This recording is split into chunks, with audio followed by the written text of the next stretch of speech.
तो हेलो दोस्तों, चलिए आज की वीडियो शुरू करते हैं। आज के इस वीडियो में हम लोग जो एनुअल एग्जाम हुआ था 2024 में, उसका जो टॉप 30 भी है ऑब्जेक्टिव क्वेश्चन है, उसका वन शॉट रिवीजन करने वाले हैं। ठीक है, तो वीडियो को अंत तक बने रहिएगा।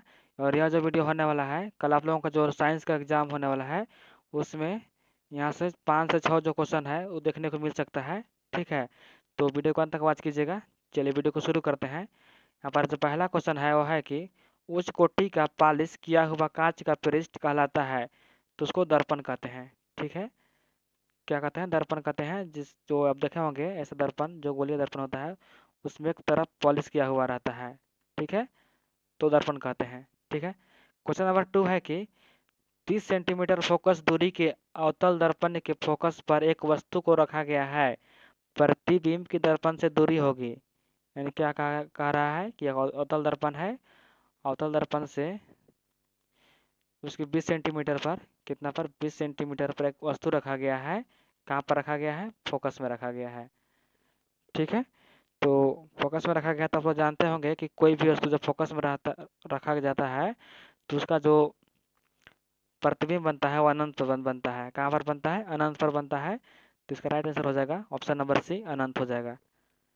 ठीक है, चलिए आगे चलते हैं। क्वेश्चन नंबर 3 यहाँ पर है कि एक अवतल लेंस की फोकस दूरी 20 सेंटीमीटर है। फोकस दूरी कितना है? पर 20 सेंटीमीटर दिया हुआ है।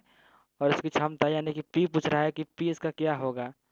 ठीक है, तो इसका फोकस दूरी जो है, जो अवतल लेंस होता है, उसका फोकस दूरी हमेशा माइनस में होता है। ठीक है, यहाँ पर मिसप्रिंट है, आप लोग यहाँ पर 20 सेंटीमीटर हो जाएगा। सबसे पहले इसको चेंज करते हैं मीटर में, तो कितना हो जाएगा? मीटर में चेंज करेंगे तो 0.20 मीटर हो जाएगा। ठीक है, माइनस में हो जाएगा। क्यों माइनस में होगा? क्योंकि अवतल लेंस जो होता है उसका फोकस दूरी हमेशा माइनस में रहता है। ठीक है, चलिए सॉल्व करते हैं। तो जो P हमको यहाँ पर क्या ज्ञात करना है? P ज्ञात करना है, तो P का एक फॉर्मूला होता है, P इक्वल टू 1 में क्या होता है? F। ठीक है, P इक्वल टू 1/F होगा। तो P बराबर है, क्या हो जाएगा? 1 का 1 हो जाएगा। और F का मान कितना है हमारा? 0.20। ठीक है, इसको काटेंगे आप लोग, इसको काटिएगा तो कितना आ जाएगा आप लोगों का? -0.5 डायोप्टर। ठीक है, हम लोग सॉल्व कर लीजिएगा, कितना आ जाएगा? 0.5 डायोप्टर, -0.5 डायोप्टर आ जाएगा। ठीक है, क्वेश्चन नंबर 4 है कि अवतल लेंस में आवर्धन बराबर होता है। तो अवतल लेंस में आवर्धन यानी कि M इक्वल टू होता है U बाई में क्या होता है? V होता है। ठीक है, फॉर्मूला है, आवर्धन का फॉर्मूला है अवतल लेंस के लिए, U बराबर में V होता है। ठीक है, चलिए क्वेश्चन नंबर 5 है कि नेत्रक गोलक लंबा होने से कौन सा दृष्टिकोण उत्पन्न होता है? तो जब नेत्रक का जो गोलक लंबा हो जाता है, गोलक की लंबाई बढ़ जाती है, तो निकट दृष्टि दोष उत्पन्न होता है। और निकट दृष्टि दोष होता है तो कौन लेंस द्वारा ठीक किया जाता है? तो निकट दृष्टि दोष द्वारा अवतल लेंस द्वारा ठीक किया जाता है। ठीक है, कौन सा लेंस द्वारा? अवतल लेंस द्वारा। ठीक है, और यदि पूछेगा कि नेत्रक का जो गोलक है उसका लंबाई छोटा होने पर कौन सा दृष्टि दोष उत्पन्न होता है? तो दूर दृष्टि दोष उत्पन्न होता है। यहाँ पर गोलक का लंबाई छोटा बोलेगा तो दूर दृष्टि दोष होगा। और दूर दृष्टि दोष किसके द्वारा ठीक किया जाता है? तो उत्तल लेंस के द्वारा। ठीक है, सबको भी याद कर लीजिएगा, उत्तल लेंस द्वारा ठीक किया जाता है। चलिए आगे, क्वेश्चन नंबर 6 है कि तीव्र प्रकाश में पुतली की आकृति हो जाती है, कैसा हो जाती है? तो तीव्र प्रकाश में पुतली होती है वो छोटी हो जाती है। ठीक है, कैसा हो जाती है? छोटी हो जाती है। समझ गए? चलिए क्वेश्चन नंबर 7 है कि निम्न में से कौन सा मात्रक एम्पियर के बराबर है? तो जो कूलम्ब प्रति सेकेंड है, कूलम्ब प्रति सेकेंड, ये एम्पियर के बराबर है। यानी कि कूलम्ब प्रति सेकंड इक्वल टू एम्पियर होता है। ठीक है, चलिए आगे, क्वेश्चन है कि यदि 1 ओम के 10 प्रतिरोध समांतर क्रम में संयोजित हो तो उनका परिणामी परिणामी प्रतिरोध होगा, क्या होगा? क्या कर रहा है? 1 ओम के 10 प्रतिरोध, यानी कि R इक्वल टू कितना दिया है? 1 ओम दिया हुआ है, इसके 10 प्रतिरोध का मान पूछ रहा है। तो चलिए सोल्व करते हैं, यहाँ पर सोल्व करते हैं। ठीक है, तो एक फार्मूला होता है प्रतिरोध निकालने का, 1 बाई क्या होता है? 1 by ReQ is equal to 1 by R1 plus 1 by R2 plus जितना भी आप लोगों का दिया रहेगा उतना डॉट डॉट प्लस कितना हो जाएगा 1/Rn, यानी कि अनंत तक।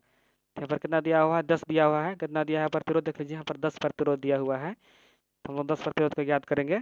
ठीक है, तो चलिए फार्मूला में पुट करते हैं। इसका जो मान है 1/Re(q) इक्वल टू 1/R1 का मान कितना है, तो R1 का मान यहाँ पर हो जाएगा 10। ठीक है, क्यों 10 होगा, कितना दिया हुआ है, 10 प्रतिरोध दिया हुआ है, इसी कारण से इसका मान जो हो जाएगा वो 10 प्रतिरोध हो जाएगा। ठीक है, 1/10 प्लस हो जाएगा 1/10 डॉट डॉट डॉट डॉट, यहाँ पर 1/ कितना हो जाएगा, यहाँ पर भी 10 हो जाएगा। ठीक है, और कितना प्रतिरोध दिया हुआ है, तो प्रतिरोध हमारे यहाँ पर 10 दिया हुआ है, 10 प्रतिरोध लिख लेंगे। चलिए आगे सॉल्व करते हैं। क्या हो जाएगा 1/Req इक्वल टू 1/ कितना हो जाएगा 10, सॉरी यहाँ पर 10 नहीं होगा। ठीक है, इक्वल टू 10 मल्टीप्लाई 1/10। ठीक है, सभी कितना दिया हुआ है, सभी का मान कॉमन लेने पर यहाँ पर कॉमन ले रहे हैं, 1/10 हो गया, 1/10 सभी कॉमन ले लिए हैं। और कितना 10 है, 10 को यहाँ पर लिख लीजिए, इसको काटेंगे तो एक बार में जाएगा। ठीक है, तो आर का मान कितना निकल गया, यहाँ पर निकल जाएगा आर का मान 1 ओम निकलेंगे। इसको पलटेंगे, यहाँ पर कितना हुआ है 1/1 है, तो आर का मान हमारा कितना हो जाएगा 1 ओम हो जाएगा। ठीक है, कितना हो जाएगा आर का मान यहाँ पर 1 ओम हो जाएगा। ठीक है, अच्छा आप लोग कॉपी में लिख लीजिएगा, यहाँ पर मेरा माउस है इस कारण से अच्छे से नहीं लिख पा रहे हैं। ठीक है, चलिए आगे चलते हैं। क्वेश्चन नंबर यहाँ पर 9 है कि एक क्षैतिज सीधी तार में, यहाँ पर ऑप्शन नंबर जो है, ऑप्शन नंबर क्या हो जाएगा, ऑप्शन नंबर सी हो जाएगा। ठीक है, यहाँ पर 10 नहीं, यहाँ पर 1 ओम होगा। ठीक है, क्वेश्चन नंबर 9 है कि एक क्षैतिज सीधी तार में धारा की दिशा पूरब से पश्चिम की ओर है और तार ठीक नीचे स्थित बिंदु पर चुंबकीय क्षेत्र की दिशा होगी, तो कैसा होगा, उत्तर से दक्षिण हो जाएगा। ठीक है, उत्तर से दक्षिण ओर क्या कर रहा है, एक क्षैतिज सीधी तार में धारा की दिशा पूरब से पश्चिम होगा, तो इसका जो चुंबकीय क्षेत्र होगा वो उत्तर से दक्षिण होगा। ठीक है, यहाँ पर क्वेश्चन नंबर 10 है कि पृथ्वी ऊर्जा का मुख्य स्रोत क्या है, यानी कि पृथ्वी का जो ऊर्जा का मुख्य स्रोत है वो सूर्य है। ठीक है, सूर्य द्वारा ही पृथ्वी को ऊर्जा मिलती है।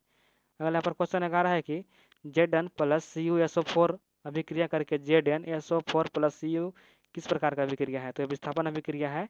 अपने यहाँ पर देख लीजिए, जो Cu है, Cu के जो Zn है विस्थापित करके SO4 के साथ जुड़ जा रहा है और Cu के यहाँ पर अकेला कर दे रहा है। ठीक है, यानी कि इसको विस्थापित करके अलग कर दे रहा है, तो विस्थापन अभिक्रिया है। ठीक है, यहाँ पर अगला क्वेश्चन है कि चांदी के ऊपर काली परत का चढ़ना उदाहरण है, तो अब चांदी पर आप लोग देखे होंगे कि उसमें काले परत चढ़ जाता है, यह संक्षारण के कारण हो जाता है। ठीक है, फिर अगला क्वेश्चन है कि अम्ल के जलीय विलयन में निम्न में से कौन उत्पन्न होता है, तो अम्ल पूछेगा तो अम्ल के जलीय विलयन में H+ आयन मिलता है, जल में घुलने के बाद H+ आयन देता है। लेकिन यहाँ पर पूछेगा कि क्षारीय का जलीय विलयन में कौन सा आयन निकलता है, तो क्षारीय पूछेगा तो OH- देता है, जल में घुलने के बाद OH- देता है।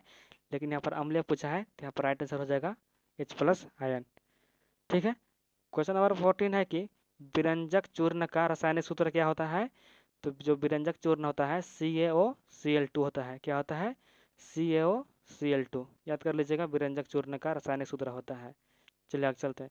क्वेश्चन नंबर 15 है कि निम्न में से कौन सी धातु सर्वाधिक तानीय है, तो जो सोना है, इनमें से जो धातु यहाँ पर दिया हुआ है, इनमें से सबसे अधिक तन्यता सोना को पीटकर आप पतला चादर बना सकते हैं। ठीक है, अगला क्वेश्चन है कि धातुओं की क्रियाशील का सही क्रम क्या है, तो सबसे अधिक क्रियाशील जो होता है वो सोडियम होता है, सोडियम के बाद मैग्नीशियम होता है, और मैग्नीशियम के बाद जिंक, उसके बाद जो कॉपर है वो होता है। ठीक है, तो ऑप्शन नंबर डी हो जाएगा सबसे अधिक, Na, फिर Mg, फिर Zn, फिर Cu। ठीक है, यहाँ पर क्वेश्चन नंबर 17 है कि कार्बन का संयोजकता होता है, तो कार्बन का संयोजकता 4 होता है। क्यों 4 होता है, क्योंकि कार्बन के बाह्य कक्षा में 4 इलेक्ट्रॉन पाया जाता है, इसी कारण से जो संयोजकता होता है 4 होता है। जिसके कक्षा में बाह्य कक्षा में जितना इलेक्ट्रॉन रहेगा उसी को संयोजकता कहते हैं। ठीक है, चलिए आगे।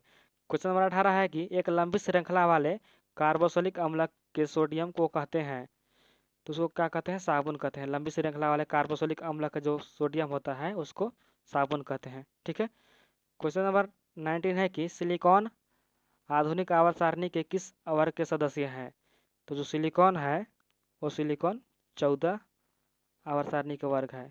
क्यों? सिलिकॉन का जो परमाणु संख्या होता है, परमाणु क्रमांक जो होता है वो 14 होता है। ठीक है। पर अगला क्वेश्चन है कि आधुनिक आवर्त सारणी के आवर्त 2 में कितने तत्व हैं? तो आधुनिक आवर्त सारणी जो है उसके आवर्त में टोटल 8 तत्व है। कितने तत्व है? 8 तत्व है। कौन कौन है? लिथियम है, बेरिलियम है, बोरोन है, कार्बन है, नाइट्रोजन और ऑक्सीजन। कौन कौन? फिर से एक बार याद कर लीजिए। Beryllium, boron, carbon, nitrogen, oxygen और नाइट्रोजन और ऑक्सीजन होता है। टोटल 8 तत्व है। ठीक है। क्वेश्चन नंबर 11 है कि विश्वपोषी जीव अपनी उत्तरजीविता के लिए प्रत्यक्ष परोक्ष रूप से आश्रित रहते हैं तो हरे स्वपोषी पौधों पर। जो विषमजीवी वो अति होता है, परजीवी होता है, वह हरे स्वपोषी पौधों पर क्या रहता है? आश्रित रहता है, यानी कि निर्भर रहता है। ठीक है।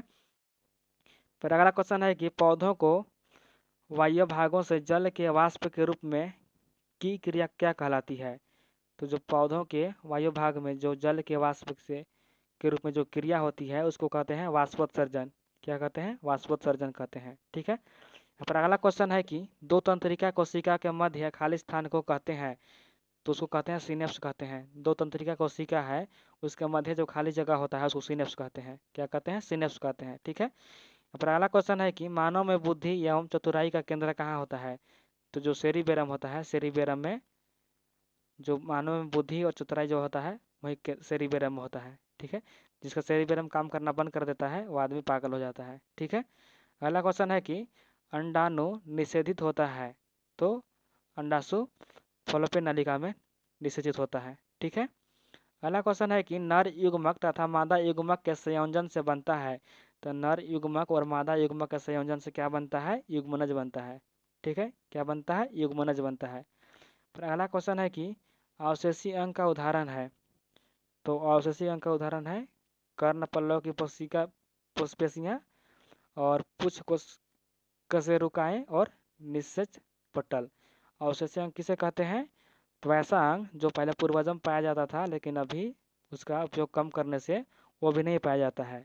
इसका जो उदाहरण है कर्ण पल्लव की पेशियाँ हैं और पुच्छ केशरिकाएँ हैं और निषेचक पट्टल हैं। ठीक है। समझ गए अवशेषी अंग किसे कहते हैं? अवशेषी अंग वे अंग होते हैं जो हमारे पूर्वजम पाया जा रहा था लेकिन उसका उपयोग कम करने से अब वे हमारे में हमारा अंग नहीं है। ठीक है। उसे को बोलते हैं अवशेषी अंग। ठीक है। अगला क्वेश्चन यहाँ पर है कि किसी जीव के विशेषक पर किसका प्रभाव पड़ता है? तो कोई भी जीव होता है वो उसका माता का डीएनए और पिता का डीएनए जो होता है दोनों का समान रूप से प्रभाव पड़ता है। ठीक है। अगला क्वेश्चन यहाँ पर है कि ओजोन परत का अवक्षय करता है। कौन करता है? तो ओजोन परत का अवक्षय सीएफसी गैस के कारण हो रहा है। सीएफसी गैस का फुल फॉर्म क्या होता है? क्लोरोफ्लोरोकार्बन। और यह जो गैस होता है सीएफसी गैस वो कहाँ से निकलता है?